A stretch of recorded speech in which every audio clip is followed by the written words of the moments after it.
ಅಸ್ಥಿಪಂಜರ ಹುಡ್ಕಾಕ 27 ಅಡಿ ತೆಗಿತಾರಂತ. ಉತ್ಸರಾಯಿನ ತೇರಾಗೈತಿ. ಯಾವ್ಯಾದಕ್ಕೋ ರೊಕ್ಕ ಖರ್ಚು ಮಾಡ್ತಾರೆ. ಅದೇನು ಉಳು ತೆಗಿಯಾಕೆ ಖರ್ಚು ಮಾಡಿದ್ರಲ್ಲ ಅಟ್ಟು ಹಿಂಗೆ ಉಳು ತೆಗೆದು ಇರಿದ್ರೆ ಬೇಡ್ತಿ ವರದ ಜೋಡಣೆ ಆಗಿ ಹೋಗತ್ತು. ಹಾವೇರಿ ಜಿಲ್ಲೆ ಒಳಗೆ ರೈತರು ಭಾಳ ಸಂಕಷ್ಟದಾಗದವಿ. ಈ ವರ್ಷ ಸುಮಾರು 15-20 ದಿವಸದಿಂದ ಜೋರೈತೆ ಮಳೆ. ಈ 3 ತಿಂಗಳಿಂದ ಮಳೆನ ಬಂದಾಗಿಲ್ಲ. ಜಿಟಿ ನಾವು ಹಾಕಿದ್ದ ಬೆಳೆ ಅಲ್ಲೇ ನೀರ ನಿಂತು ಹಾಳಾಗ್ಯವು. ಯಾವುದೂ ಬೆಳೆ ತಕ್ಕಣ ಪರಿಸ್ಥಿತಿ ನಾವಿಲ್ಲ.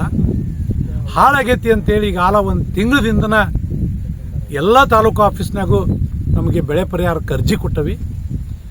ಅರ್ಜಿ ತಗೊಂಡಾರ ಅಷ್ಟ ಕರೆ, ಇನ್ನೂ ನಮ್ಮ ಹೊಲ ನೋಡೋಕೆ ಯಾರೂ ಬಂದಿಲ್ಲ. ಮತ್ತು ಇನ್ನೂ ಅಂತ 15 ದಿವಸ ತಡೆದ್ರೆ ನಾವು ಒಂದು ತೆಗೆದು ಮತ್ತು ಹಿಂಗಾರಿಗೆ ಏನಾರ ಸೂರ್ಯಪಾನೋ ಮತ್ತೊಂದು ಹಾಕ್ಬೇಕೀಗ ರೆಡಿ ಮಾಡಿ ಮಳೆ ಹೊಳತು ಅಂದ್ರೆ. ಆದ್ರೆ ಅದಕ್ಕೂ ನಮ್ಮ ಹೊಲಕ್ಕೆ ಬಂದು ನೋಡೋಕೆ ತಯಾರಿಲ್ಲ. ಸರ್ಕಾರ ನಮ್ಮ ಚಿಂತನೆ ಅಂತೂ ಮಾಡ್ತಾನೆ ಇಲ್ಲ. ಅದೇನೋ ಕೆಲಸಕ್ಕೆ ಬರೋದು ಯಾವುದೋ ಧರ್ಮಸ್ಥಳದಾಗ ಊಳು ತೆಗೆದ್ರಲ್ಲ ಅಂದ್ರೆ ಊಳೆಲ್ಲ ಅಸ್ಥಿಪಂಜರ ಹುಡ್ಕಾಕ 27 ಅಡಿ ತೆಗಿತಾರಂತ.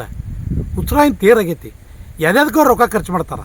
ಅದೇನು ಉಳು ತೆಗಿಯಾಕೆ ಖರ್ಚು ಮಾಡಿದ್ರಲ್ಲ ಅಟ್ಟು ಹಿಂಗೆ ಉಳು ತೆಗೆದು ಇರಿದ್ರೆ ಬೇಡ್ತಿ ವರದ ಜೋಡಣೆ ಆಗಿ ಹೋಗತ್ತು.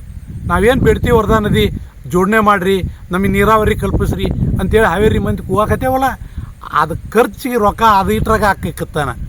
ಅಂಥ ಪರಿಸ್ಥಿತಿ ಒಳಗೆ ನಾವು ರೈತರು ಇಷ್ಟು ಕಡೆಗಣಿಸ್ತದಾರ ಅಂದ್ರೆ ಸರ್ಕಾರ ನಮ್ಮ ಸುದ್ದಿ ಬಿಟ್ಟು ಬೇರೆ ಎಲ್ಲ ಮಾತಾಡಕತ್ತೈತಿ.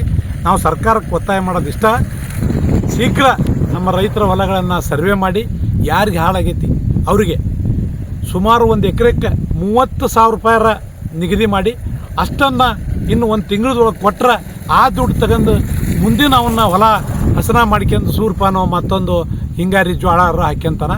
ಅದಕ್ಕೆ ಸರ್ಕಾರ ನಿರ್ಲಕ್ಷ್ಯ ಮಾಡಬಾರ್ದು.